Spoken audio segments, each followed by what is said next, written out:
Assalamualaikum Ustaz. Assalamualaikum. Semoga Ustaz selalu diberi keberkahan oleh Allah SWT dan semoga Allah melimpahkan yang lebih baik dari apa yang Anda sampaikan dan Anda doakan untuk kami. Ustaz, tolong dijelaskan bagaimana cara membayar kifarat Ramadan dan bertobat nasuha dengan benar. Karena saya dan suami pernah melakukan kesalahan di bulan Ramadan. Dan bagaimana hukumnya karena saya belum bisa membayar kafarat tahun lalu sedangkan Ramadan akan tiba. Mohon pencerahannya. Taib. Saya belum tahu sepenuhnya apa kesalahan yang Anda perbuat dengan suami. Sehingga saya khawatir menduga-duga. Dan menduga-duga itu tidak baik. Ya, kesalahannya apa? Nah, khawatirnya nanti saya duga kesalahan suami istri berhubungan misalnya di siang hari. Atau ada kesalahan yang lain, atau ada utang piutang. Sebaiknya diperjelas dulu. Kalau misalnya kesalahannya adalah kesalahan yang dimaksudkan, adalah kesalahan terkait hubungan suami istri di siang hari Ramadan, maka dilihat apakah itu karena ketidaktahuan ataukah dengan penuh pengetahuan dan secara sadar meyakinkan dilakukan. Kalau sadar benar itu tahu, hukumnya tahu, kemudian dikerjakan, maka 3 alternatifnya.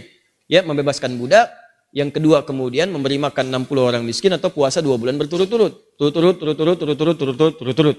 Dan ini bukan pilihan, diambil yang paling sulit dulu. Karena pernah ada seorang, kalau kita raja lah ya, ini kisah nyata juga, seorang raja, tahu 3 hukum ini, tahu dia. Maka dia sengaja berhubungan dengan istri di siang hari Ramadan. Sudah selesai, dia panggillah seorang mufti. Aku kecelakaan katanya. Kecelakaan, aku melakukan hubungan. Tolong Anda kumpulkan 60 orang miskin, saya mau berikan. Ya, apa kira-kira kafaratnya? Benar seperti itu? Kata muftinya, mohon maaf Baginda, yang Baginda simpulkan kurang tepat. Yang harus Baginda lakukan sekarang adalah, mohon maaf, Baginda harus puasa 2 bulan berturut-turut. Kalau batal, ulangi lagi. Oh, kan hadisnya nggak seperti itu.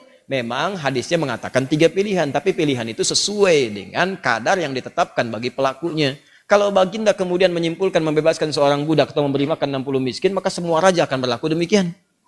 Karena dia punya kemampuan. Enak aja siang-siang berhubungan, habis itu kumpulin orang miskin, kasih. Ya, maka akan seenaknya syariat dipermainkan seperti itu. Paham ya? Baik, maka dari 3 pilihan ini, ada misalnya terjadi di zaman Nabi juga. Membebaskan budak, nggak punya kemampuan. Setelah itu, ya Rasulullah, apa yang harus kulakukan? Puasa 2 bulan berturut-turut. Ya Allah, ya Rasulullah, aku nggak punya kemampuan untuk itu, fisikku lemah. Udah lemah, ngelakuin lagi gitu kan. Ya Rasulullah, nggak bisa aku. Ya sudah, kalau begitu berikan 60 yang fakir miskin. Ya Rasulullah, aku orang paling miskin di sini.